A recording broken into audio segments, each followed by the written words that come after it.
Ma'am, ngayon nga pala ay pupunta kami ng Calacan, Batangas para kunin yung ating in-order na lechon para sa birthday gift natin kay Boy. Kaya tara guys, samahan nyo kami bumiyahe. Dalawa lang kami. Medyo malayo pero kapalitan ko naman to, hindi makakatulog to. No. Hindi rin makakatulog sa takbo to, panigurado. Wow, good. Doon na tayo. Kaya guys, samahan nyo kami. Kunin yung ating in-order na lechoning baboy saka iba pa na pwede natin makuha doon. Let's go!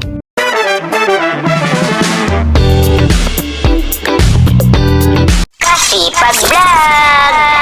At dadaan nga pala tayo ng X-Flex Road papunta ng Calaca, Batangas. At doon tayo dadaan sa Tagaytay City. At pagdating nga namin dito sa Express Road, hindi pa pinakakaliw ng ilang minuto ay gutom na agad itong kasama ko. Kaya eto, kakain daw muna kami sa Jollibee para diretso na ang aming biyahe.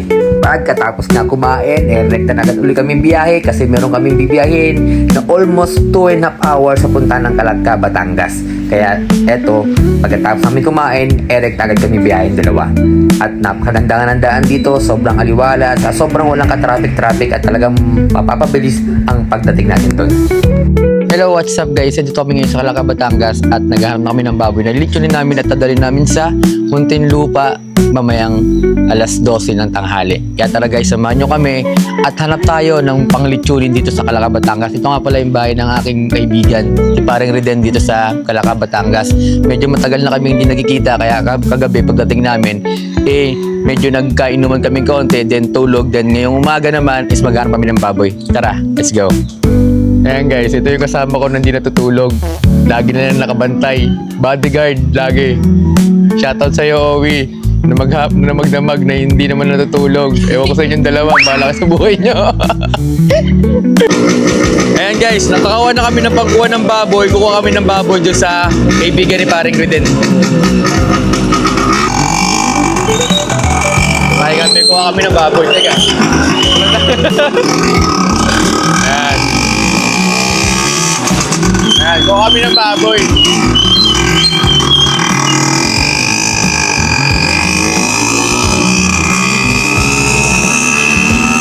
Let's go! Woo!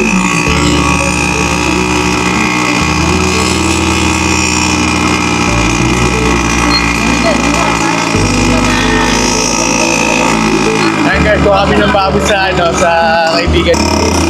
Up!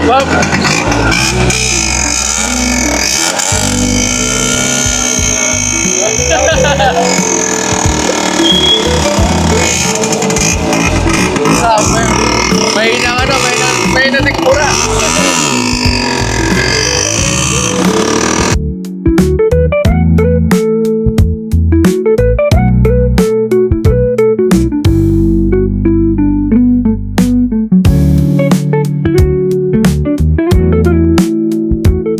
Ano lakas ang hangin?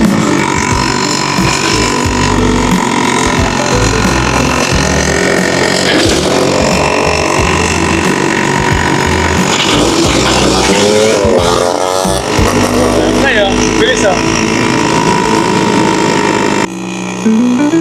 At habang nagbibiyahe nga kami, ramdam namin ang sarap mamuhay sa probinsya.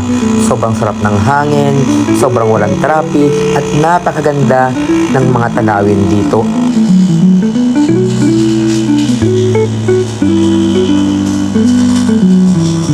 Guys, medyo nasa 1 hour na kami bumibiyahe. Medyo malapit na rin kami sa pagkukuha namin ng baboy namin dito. Lamig! Lamig guys, lamig!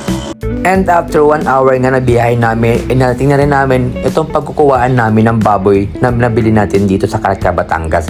Ito nga pala isa sa mga kamag-anak ni Paring Reden at mga kaibigan niya kung saan natin kukunin itong baboy na dadali natin sa Manila.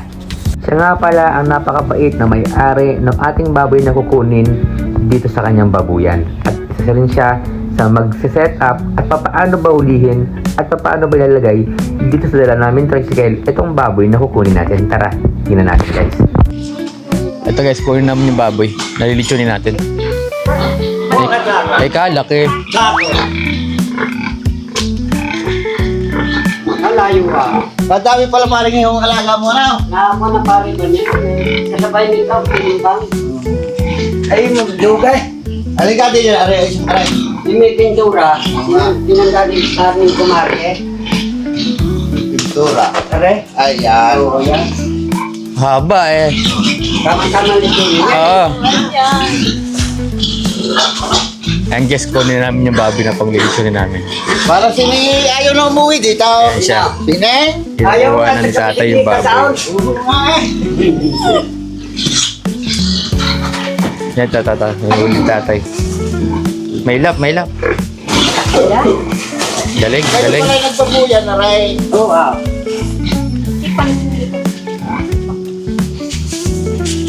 Ganun lang pala paghuli ng baboy. Okay.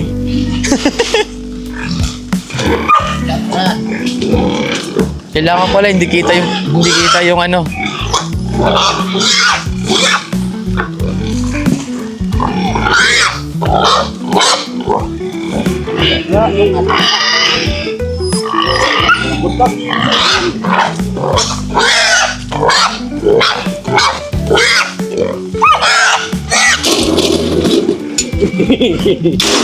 Nakalakas ta. Actually namin guys, oh. Laki oh.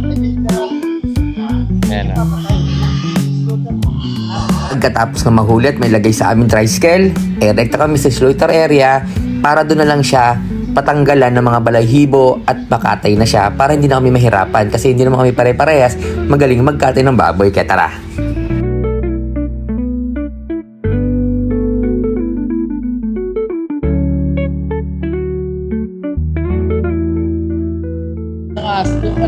Galing niya yung alaga niyang aso kasi ginawa namin yung baboy. Kaya sumusunod siya. Nangahabol siya. Guys, nangahabol. From sa slaughter, nila namin yung baboy dito kasi medyo mahirap na siyang balatan. Kaya eto, nila na namin dito. Para kahit papaano maayos na namin. Ito guys, nasa slaughter area na kami.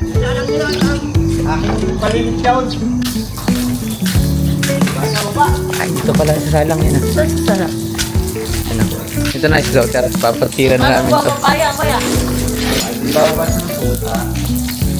Paturap po. Alam niya na yun. Alam niyo na, Sorry, baby.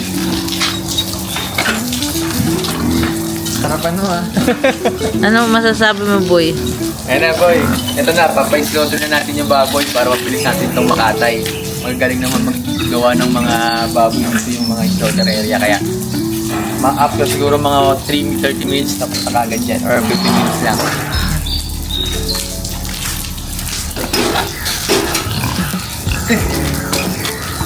Tulungan mo si Keratin.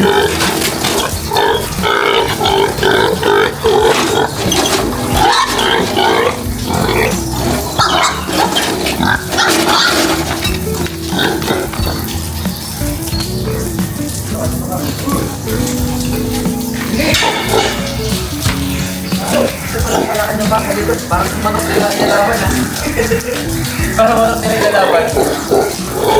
Ay pala ka din.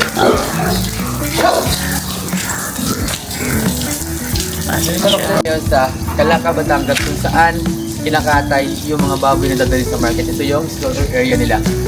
Sakto to guys, medyo 8:30 na pero sakto may isang pagtao na pwedeng magkatay ng mga baboy ngayong araw. Pero isa na naman ang pinakatay namin para dali sa Manila. Kaya tara guys, mamaya dali na namin sa pag-uwi pagkatapos ng mga katayin. Let's go! Ayan guys, yung iba kinukutsilyo kay kuya, kinakamay lang niya. Oh. Tanggal agad yung balahibo. Kamay-kamay lang, tanggal ang balahibo, malinis sa kagad yung baboy nyo. Ayan oh. Try. Wag. Kaya na ni kuya. Ayan guys, kinukuchilyo niya na. Hindi lumalaban. Sa porsyentuhan din kayo? May sahod everyday, ganun? Oh, bigay agad daw. Bigay agad. Magkano kaya mga ganyan? Hatian, ganun? Hatian? Hindi, kami lang ang titik one lang. Parang 60-40, ganun? Oo. Hatian, okay. Parang sa gupit din pala, na. Pero kung makaka-ano ka dyan kung makaka-20 baboy ka sa isang araw, malaki, kuya.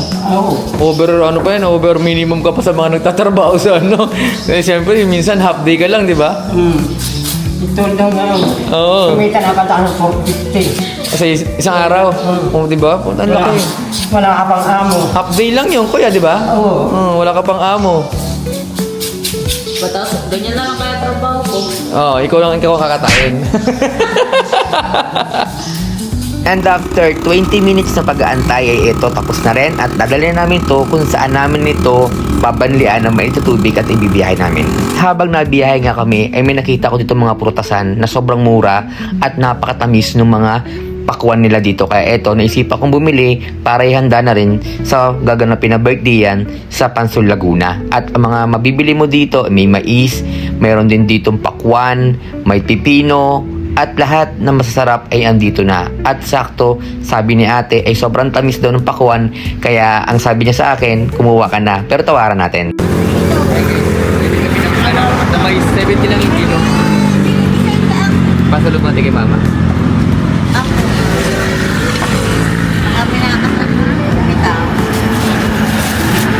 At kumpleto na nga yung mga nabili natin prutas at diretso na naman tayo, biyahe, papunta sa bahay ni Paring Reden para dalhin yung litsunin natin at maayos na rin to. Isinto na kami sa bahay ni Paring Reden. Isasabit lang muna namin saglit yung baboy para matanggal yung mga ibang dugo niya para hindi magkalat sa sasakyan. Pagdating nga namin, binuhat na namin itong baboy. Hinako, sobrang bigat, hindi namin gaya ni Paring dalawa. Sobrang haba kasi niya, almost 44 kilos siya, kaya talagang sobrang bigat at hindi kakayanin ng dalawa lang to kapag itatali at isasabit sa taas para patitiin yung dugo dito sa loob ng baboy na to para hindi siya tumulo sa sasakyan ko.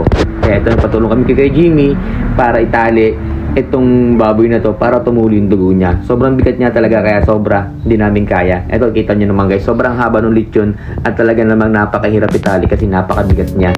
Ayan, tuloy pa rin ang challenge ni Kuya Jimmy. Ayun, at sa wakas nga, initali na rin namin tong baboy na lilichonin namin. Sobrang bigat talaga niya at buti na lang kamo, nandito si Kuya Jimmy sa kasi para rin para magbuhat at tulungan kaming maitali to.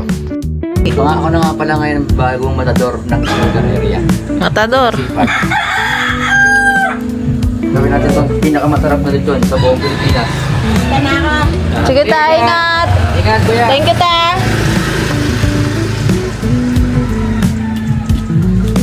Ito ang pinakamasarap na lechon sa buong Pilipinas, guys. Yan. Para lumasa ng gusto yung mga ano natin.